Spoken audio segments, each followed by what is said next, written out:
नमस्कार दोस्तों, has academy में आपका एक बार फिर से स्वागत है। मेरा नाम है चैन सिंह और दोस्तों जैसा कि आप थंबनेल देख कर आए हैं तो मैं ये समझ के चल रहा हूँ कि या तो आप पटवारी भर्ती परीक्षा की तैयारी कर रहे हैं या वन रक्षक की भर्ती परीक्षा की तैयारी कर रहे हैं या वर्ग 2 की आप या फिर जेल प्रहरी की किसी भी परीक्षा की आप तैयारी कर रहे हैं। और आज मैं हिंदी के ऐसे प्रश्न लेके आया हूँ जो लगभग हर परीक्षा में पूछे ही जाते हैं। यहाँ पर एक प्रकार से आपको पैटर्न मालूम होगा कि किस प्रकार के हिंदी के जो प्रश्न हैं वह पूछे जाते हैं। तो आइए हम शुरू करते हैं और समझते हैं। अधिक टाइम हम इसमें नहीं लेंगे, एक एक करके सभी प्रश्नों के आंसर देखेंगे जिससे हमें ये आइडिया हो कि किस प्रकार के प्रश्न हिंदी से पूछे जाते हैं। पहला प्रश्न है, अधिकतर भारतीय भाषाओं का विकास किस लिपि से हुआ है? इसका आंसर होगा दोस्तों लास्ट वाला ब्राह्मी लिपि से। तो इसे आप याद रखिएगा, यदि ये प्रश्न पूछा जाता है तो इसका जवाब आप दे सकते हैं। सेकंड प्रश्न है, स्थान के आधार पर बताइए कि मूर्धन्य व्यंजन कौन सा है? अब मूर्धन्य व्यंजन कौन सा होता है, यहाँ पर मैं आपको टिक कर देता हूँ। ऑप्शन सा, डा और डा, इसको आपको याद रखना है, ये मूर्धन्य व्यंजन है। ठीक है, अब मूर्धन्य व्यंजन कौन से होते हैं, कंठस्थ व्यंजन कौन से होते हैं, तालु व्यंजन कौन से होते हैं, इन सभी क्षेत्रों को आप अच्छे से क्लियर कर लीजिएगा तो इस प्रश्न के आप इस प्रकार के जो प्रश्न आएंगे उनके जवाब आप दे सकते हैं। हम अगला प्रश्न देखते हैं। प्रश्न क्रमांक 3 है, शुद्ध वर्तनी का चयन कीजिए। यहाँ पर आपको 4 शब्द दिए हैं, उसमें से शुद्ध रूप से कौन सा लिखा हुआ है ये बताना है।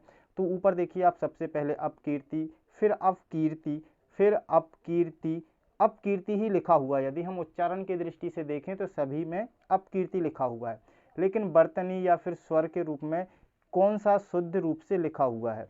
तो शुद्ध वर्तनी के रूप से आप यदि देखेंगे तो ऑप्शन सेकंड अपकीर्ति जो है वह शुद्ध रूप से लिखा हुआ है, यही आपका जवाब होगा। अगला देखिए, उच्चारण में प्रयुक्त संधि का नाम बताइए। जो हम बोलचाल की भाषा जो प्रयोग करते हैं, एक दूसरे से बात करते हैं, तो यहाँ पर हम किस प्रकार की संधि का प्रयोग करते हैं, इसका जवाब हमें देना है।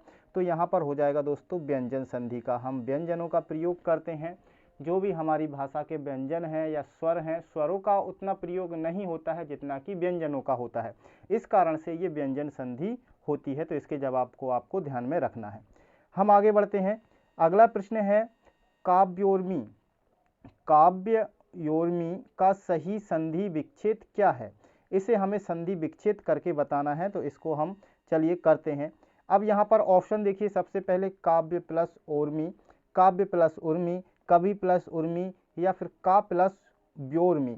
तो यहाँ पर आपका सही जवाब होगा दोस्तों काव्य प्लस उर्मी, तो आपका हो जाएगा काव्योर्मी। यहाँ पर सेकंड ऑप्शन जो है इसे आप ध्यान में रखिएगा, इसी को आपको टिक करना है यदि ये प्रश्न आपसे पूछा जाता है तो, काव्य प्लस उर्मी। अगला प्रश्न है, धुंधला शब्द में प्रयुक्त प्रत्यय हमें बताना है। यहाँ पर प्रत्यय पूछा गया है। अब आपको ये प्रत्यय और विसर्ग क्या होते हैं ये आपको मालूम होना चाहिए। प्रत्यय जो होता है दोस्तों शब्द के पीछे लगता है, कोई शब्द लिखा हुआ है, शब्द के पीछे की तरफ ये आता है। तो यहाँ पर देखिए शब्द क्या है, धुंधला। इसे यदि आप बांटेंगे, एक शब्द निकालेंगे तो शब्द निकल के आएगा धुंध, ठीक है। और फिर एक दूसरा शब्द बचता है, एक जो है व्यंजन बचता है केवल ला। तो यहाँ पर यदि हम ला को टिक कर दें तो हमारा जो आंसर है ये क्या हो जाएगा, राइट आंसर हो जाएगा कि यहाँ पर इस शब्द में, धुंधला शब्द में जो प्रत्यय लगा हुआ है वह ला है, ठीक है। धुंध एक शब्द हो गया और ला उसका प्रत्यय हो गया। आगे बढ़ते हैं। अगला प्रश्न है, देशांतर में कौन सा समास है? तो यहाँ पर हमें समास बताना है। अब देखिए मैं यहाँ पर समास बताऊंगा तो वीडियो काफ़ी लंबा हो जाएगा, हमें वीडियो लंबा नहीं करना है। यदि समास के बारे में आप जानकारी चाहते हैं तो मैं इसके बारे में एक सेपरेट वीडियो बना दूंगा ताकि आपको सारे समास क्लियर हो जाएं। तो आप कमेंट करके ज़रूर बताइएगा। इस वीडियो को अपने दोस्तों में ज़्यादा से ज़्यादा शेयर करना है, चैनल को सब्सक्राइब करना है और बेल आइकन को प्रेस करके रखना है ताकि आगे आने वाली सारी वीडियो आप तक पहुँच सकें। चलिए इसका जवाब देखते हैं। इसका जवाब होगा दोस्तों तत्पुरुष समास। तो ये आप टिक करके रखिएगा और याद रखिएगा इस प्रकार के देशांतर में कौन सा शब्द समास है, या देशांतर एक प्रकार का अलग प्रकार का शब्द है तो इसमें किस प्रकार के समास रहते हैं इसे आपको ध्यान में रखना है। एक प्रकार से आप जो समास दिए हुए हैं सारे समास पढ़ लेंगे तो आप अपने आप से भी फिर इसका आंसर दे पाएंगे। अगला प्रश्न है, रेलगाड़ी शब्द और आगे इसके ऑप्शन दिए हैं। रेलगाड़ी यहाँ पर पूछा हुआ है, रेलगाड़ी शब्द है। अब ये किस प्रकार का शब्द है ये हमें बताना है। तो यहाँ पर देखिए ऑप्शन दिए हुए हैं तत्सम, देशज, विदेशज या फिर संकर। तो यहाँ पर देखिए तत्सम जो होते हैं वो संस्कृत के शब्द होते हैं, देशज मतलब देश में ही उत्पन्न हुए, विदेशज मतलब कि विदेशी भाषाओं से आए हुए, और संकर एक प्रकार से दूसरी भाषा का उसका दूसरा रूप प्रस्तुत किया गया हो तो उसे संकर कहते हैं। तो रेलगाड़ी अंग्रेजी का में यदि देखें तो हम उसको ट्रेन कहते हैं, तो उसको हिंदी में कन्वर्ट कर दिया गया है रेलगाड़ी। तो यहाँ पर हम सही आंसर हमारा क्या होगा, इस प्रकार से यदि देखें तो डी जो ऑप्शन है वो हमारा राइट आंसर होगा, तो इसे आप ध्यान में रखिएगा। अगला प्रश्न है संज्ञा या सर्वनाम की विशेषता बताने वाले शब्दों को क्या कहते हैं। तो एक प्रकार से यहाँ पर परिभाषा दी हुई है विशेषण की, तो बस यही हमारा ऑप्शन जो फर्स्ट है ये आंसर हो जाएगा कि संज्ञा या सर्वनाम की विशेषता बताने वाले शब्दों को हम विशेषण कहते हैं। विशेषता बता रहे हैं तो इसलिए उनको विशेषण कहते हैं। ठीक है, अगला प्रश्न है और लास्ट प्रश्न है कपाल का समानार्थी शब्द बताइए। कपाल का मतलब होता है दोस्तों माथा। ठीक है, मतलब कपाल का समानार्थी शब्द यहाँ पर होगा माथा।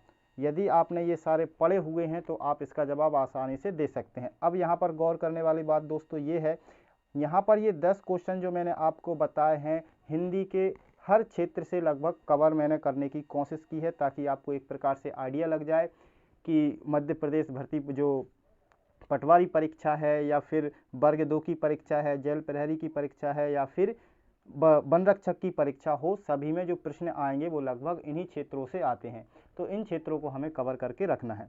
तो वीडियो कैसी लगी कमेंट करके जरूर बताना। मिलते हैं अगली वीडियो में, तब तक के लिए जय हिंद, वंदे मातरम।